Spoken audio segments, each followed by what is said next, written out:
Terrorism has no religion అని ఎవడైనా అంటే స్పాట్లోనే చెప్పు తీసుకొట్టండి. మొన్న బంగ్లాదేశీ హిందువులపై దాడి, నిన్న నాగ్పూర్ రైట్స్, ముర్షిదాబాద్ రైట్స్, ఇప్పుడు పహల్గామ్ టెర్రర్ అటాక్. మొన్న మహాకుంభలో కూడా ట్రై చేశారు కానీ నాగసాధుస్కి భయపడి టచ్ చేయలేకపోయారు. వీళ్ళ పితామహుడు ఔరంగజేబే నాగసాధుస్కి భయపడి పారిపోయాడు. ఇంకా వీళ్ళంతా. కానీ ఇంత దారుణం జరుగుతున్నా కూడా మనోళ్ళు మాత్రం ఫుల్ బిజీ. ఒక పక్క అలైక్య చిట్టి పికిల్స్, ఆ ఫేక్ లేడీ అఘోరిగాడు, ఇంకో పక్క ఐపీఎల్లు, బెట్టింగ్లు. మొన్న 2025 మహాశివరాత్రి ఈవెంట్లో సద్గురు అమిత్ షా గారితో మోదీ గవర్నమెంట్ వచ్చిన తర్వాత టెర్రర్ అటాక్స్ తగ్గి దేశం పచ్చగా ఉంది అని ప్రైజ్ చేశాడు. Every month there used to be a bomb blast. Hyderabad, Bangalore, Mumbai, Pune, you name it. You have not heard of such things for last 10 years. A complete reintegration of Kashmir as a part of India. Lakhs of tourists are traveling to Kashmir. This is fantastic. One who leads the job always has to be acknowledged. So our immense gratitude to you, sir, for doing this. అది దృష్టిలో పెట్టుకున్నారో ఏమో 3 నెలలు తిరగకుండానే పచ్చగా ఉన్న దేశాన్ని ఎరుపెక్కించారు.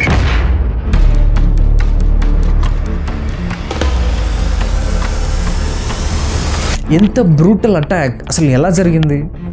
April 22, 2025 మధ్యాహ్నం సుమారు 2:50 జమ్మూ అండ్ కాశ్మీర్లోని అనంతనాగ్ జిల్లా మినీ స్విట్జర్లాండ్గా పిలువబడే పహల్గామ్లోని బైసరన్ మైదానాలు.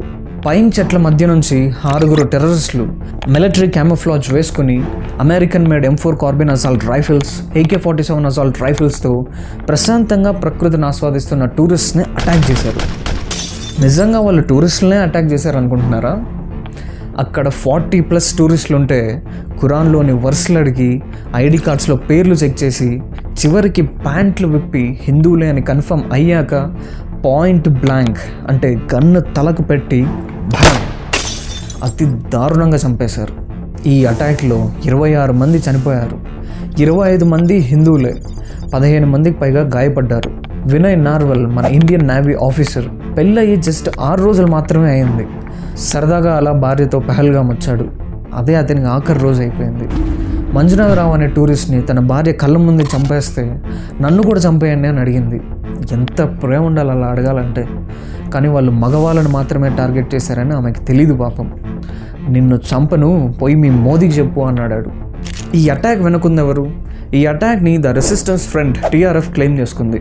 TRF అనేది ఆర్టికల్ 370 తర్వాత ఫామ్ అయిన Lashkar e Taiba shadow group. Shadow group ఎందుకు? ఎందుకంటే లష్కర్-ఇ-తైబాని పాకిస్తాన్ బ్యాన్ చేసింది. సో అందులో ఉన్నవాళ్ళు TRF అని కొత్త గ్రూప్ పెట్టుకున్నారు. ఈ అటాక్ ప్లానింగ్కి పాకిస్తాన్ ఆర్మీ చీఫ్ అజీమ్ మునీర్ మూల స్తంభం. బయటికి టెర్రరిస్ట్ గ్రూప్స్ని బ్యాన్ చేశామని చెప్తూనే లోపల ఇలాంటి లుచ్చా పనులు చేయడంలో పాకిస్తాన్ PhD తీసుకుంది. ఈ అటాక్కి master mind Lashkar e Taiba commander Saifullah Kasuri. వీడు లష్కర్-ఇ-తైబా సీనియర్ కమాండర్. ఇప్పుడు వీడు ఏమంటున్నాడో తెలుసా? ఇండియా డ్రామా చేస్తుంది, పహల్గామ్ అటాక్కి మాకేం సంబంధం లేదు, వాళ్ళే చంపుకొని పాకిస్తాన్ రెప్యుటేషన్ డ్యామేజ్ చేయాలని చూస్తున్నాం అంట. ఎవడికి రా కహానీలు చెప్తున్నావు? పాకిస్తాన్ రెప్యుటేషనా? మాకు తెలియదు మరి మీ రెప్యుటేషన్ ఏంటో. 1971 ఇండియా పాకిస్తాన్ యుద్ధంలో ఓడిపోయి 93,000 పాకిస్తానీ సోల్జర్స్ని ఇండియా అదుపులోకి తీసుకుంది. ఇది వాళ్ళు ఎప్పటికీ మర్చిపోలేని అవమానం. అప్పటి నుంచి పాకిస్తాన్ ఇండియాని 1000 ముక్కలుగా నరికి రక్తాలు పారాలి అనే పాలసీని స్టార్ట్ చేశారు. ఈ అటాక్లో యూజ్ చేసిన వెపన్స్ అన్నీ మిలిటరీ గ్రేడ్ వెపన్స్. ఇంత క్వాలిటీ వెపన్స్ పాకిస్తాన్కి ఎలా వచ్చాయి? పాకిస్తాన్ 2023లో హయ్యెస్ట్ ఇన్ఫ్లేషన్ చూసింది. ఆల్మోస్ట్ ఆల్ అడుక్కు తినే పొజిషన్. అలాంటిది వితిన్ 2 years టైంలో మిలిటరీ గ్రేడ్ వెపన్స్ని ప్రొక్యూర్ చేసుకునే స్టేజ్కి ఎలా వచ్చింది? పాకిస్తాన్కి ఫండింగ్ ఎక్కడి నుంచి వచ్చింది? ఎక్కడి నుంచో కాదు, మనం యూజ్ చేసే బెట్టింగ్ యాప్స్, లోన్ యాప్స్ నుంచి హవాలా మార్గంలో ఇలాంటి టెర్రరిస్ట్ ఆర్గనైజేషన్స్కి ఫండింగ్ వెళ్ళింది. అండ్ ఈ 2 yearsలోనే మన ఇండియాలోని illegal betting apps and loan apps విపరీతంగా పెరిగిపోయాయి. మీకు ఈ డాట్స్ అన్నీ అర్థం కావాలంటే డీటెయిల్గా నా ప్రీవియస్ వీడియోస్లో చెప్పాను. ఇది అయిన తర్వాత ఒకసారి చూడండి. అన్ని డాట్స్ కనెక్ట్ అయ్యి క్రిస్టల్ క్లియర్గా బొమ్మ కనిపిస్తుంది. మమతా దీదీ అటాక్లోని సెలెక్టివ్ కిల్లింగ్స్ని క్వశ్చన్ చేసింది. అసలు దీదీకి సెలెక్టివ్ కిల్లింగ్స్ గురించి క్వశ్చన్ చేసే అర్హత ఉందా? ముర్షిదాబాద్ రైట్స్లో హిందువులని బ్లాకింగ్తో మార్క్ చేసి సెలెక్టివ్ అటాక్ చేసినప్పుడు లేవని నోరు ఇప్పుడు లేస్తుంది. ఈవెన్ నాగ్పూర్ రైట్స్లో కూడా సేమ్ మోటోస్ ఆపరాండి. టార్గెట్ చేయడం, ఇంకు పోయడం, అటాక్ చేయడం. సర్ప్రైజింగ్లీ ఓఐసీ కూడా ఒప్పుకున్నాడు పహల్గామ్లో జరిగింది టార్గెటెడ్ సెలెక్టివ్ కిల్లింగ్స్ అని. वहां पर इंडिस्क्रिमिनेट तरीके से मजहब पूछकर उन्होंने मासूम लोगों को वहां पर उनका कत्ल किया है. హిందూస్ని టార్గెట్ చేశారని క్రిస్టల్ క్లియర్గా ఉన్న వీడికి మాత్రం ఇంకోలా కనబడింది. ముస్లిమ్స్ ఆయన వచ్చని చంపారంట. ఏ చెప్పుతో కొట్టాలండి? ఈ లెఫ్ట్ ఎకోసిస్టమ్ మొత్తం ఇష్యూని సప్రెస్ చేయడానికి అగ్రెసివ్గా ట్రై చేస్తుంది. ట్రూ కమెడియన్ అయిన కునాల్ కామ్రా, హానెస్ట్ జర్నలిస్ట్ అయిన తులసి చందు, రానా అయూబ్, ధ్రువరాటే, జుబేర్, పోటుగాడ్ అయిన ప్రకాష్ రాజు, అందరినీ ఈక్వల్గా చూసే సాయి పల్లవి, ఏమపురాన్ లాంటి ఫాల్స్ నెరేటివ్ తీసిన Prithviraj, all eyes on Rafah అని తెగ ఏడ్చిన సెలబ్రిటీస్ ఇప్పుడు వాళ్ళ కళ్ళని ఎక్కడ పెట్టుకున్నారు? కొత్తగా కాజల్ అగర్వాల్ కూడా ఈ రేస్లో యాడ్ అయింది. It's not Hindu versus Muslim, it's terrorism versus humanity అంట. ఇంత దారుణం వీళ్ళ కళ్ళకి కనపడట్లేదా? ఆర్ఎల్స్ వీళ్ళు సెలెక్టివ్ ఇన్స్టెన్స్కి ఫేక్ నరేషన్స్ మాత్రమే ఇస్తారా? బ్రాహ్మణ్స్ మీద ఉచ్చపోస్తా అన్నాడుగా అనురాగ్ కశ్యప్. ఈ టెర్రరిస్టుల మీద పోసే దమ్ముంది ఆయడికి. హలాల్ చేసి కోసేస్తారని భయం. మొన్న ఒక పాస్టర్ డెత్ ఇన్సిడెంట్లో ఫస్ట్ డేనే వచ్చి తెగ ఫీల్ అయిపోయారుగా బిఆర్ షఫీ గారు. మరి దీని గురించి సరే ఓకే వదిలేద్దాం. మరి ఇదేంటి? జరిగినటువంటి దాడి ఒక ప్రాంతం కోసం జరిగినటువంటి దాడిగా స్పష్టంగా తెలుస్తుంది. మతానికి సంబంధం లేనటువంటి దాడి ఇది. కాబట్టి ఇక్కడ భారతదేశం మీద దాడి జరిగినటువంటి దాడే తప్ప ఇక మతం మీద, హిందువుల మీద జరిగిన దాడిగా ఎవరైతే చిత్రీకరిస్తున్నారో చిత్రీకరించారా? అవునా? వాహ్, మీరు ఇచ్చిన భాషను చాలా మంచిగా వినసొంపుగా ఉంది. తెలుగు మీద మంచి జబర్దస్త్ పట్టు కూడా సంపాదించారు.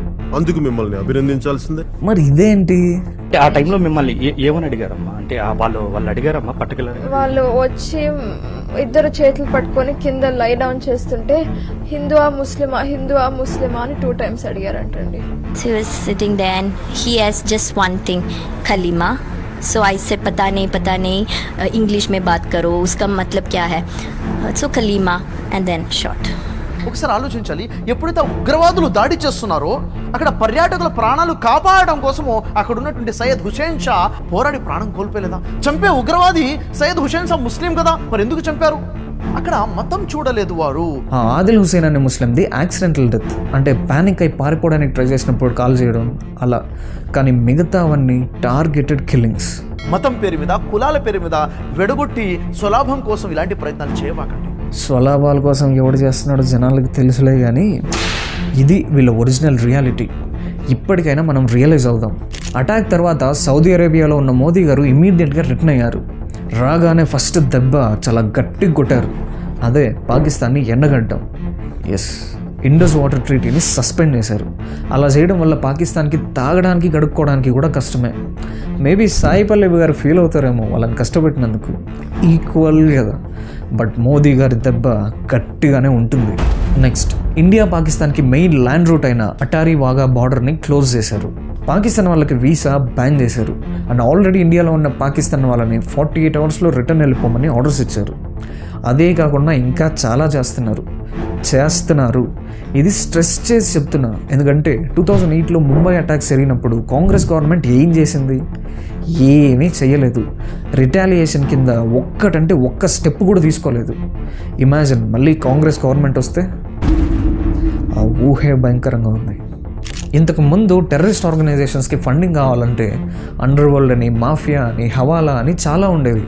ఇప్పుడు చాలా సింపుల్గా బెట్టింగ్ యాప్స్, లోన్ యాప్స్ని యూజ్ చేసి మనమే మన డబ్బు వాళ్ళ చేతికి ఇస్తున్నాం. దయచేసి బెట్టింగ్ ఆడకండి, లోన్ యాప్స్లో డబ్బులు తీసుకోకండి.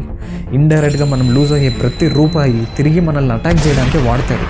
అన్నిటికంటే ముఖ్యంగా సెక్యులరిజం వన్ వే పాత్ కాదు అని అర్థం చేసుకోండి. సెక్యులరిజం అనే బావి నుండి ఎంత త్వరగా బయటకు వస్తే అంత మంచిది. ఎంత జరుగుతున్న కాశ్మీర్ ఫైల్స్, కేరళ స్టోరీ ఇవన్నీ జస్ట్ ప్రోపగాండా మూవీస్ అనుకుంటే మాత్రం మీరు విక్టిమ్ అయ్యే వరకు మీకు అర్థం కాదు. I hope it should not happen. మనలో ఒక్కరు కూడా వీళ్ళకి విక్టిమ్ అవ్వకూడదు. మోదీ గారే మొత్తం చూసుకోవాలి అంటే కుదరదు. ఎందుకంటే ఇది 1 time అటాకా లేదా సిరీస్ ఆఫ్ అటాక్స్ ప్లాన్ చేశారో తెలీదు. మన చుట్టూ ప్రమాదం పొంచి ఉన్నప్పుడు మన వల్ల అయిన స్టెప్స్ మనము తీసుకుందాం. ఒక్కటి మాత్రం గుర్తుపెట్టుకోండి, మనకి బయట శత్రువుల కన్నా లోపల శత్రువులే ఎక్కువ. వాళ్ళని గుర్తించి అలర్ట్గా ఉండడం బెటర్. వార్ లైక్ సిచ్యువేషన్స్ కనబడుతూనే ఉన్నాయి. ఎప్పుడూ లేని విధంగా హిందూస్ అందరూ యునైట్ అవ్వడం కనిపిస్తుంది. దుష్ట శిక్షణ, ధర్మస్థాపనకై మోదీ గారు చేస్తున్న ఈ పోరాటంలో మనం అందరం కూడా అండగా ఉందాం. Let's hope for the better future of our nation. All eyes on Pahalgam. జై హింద్.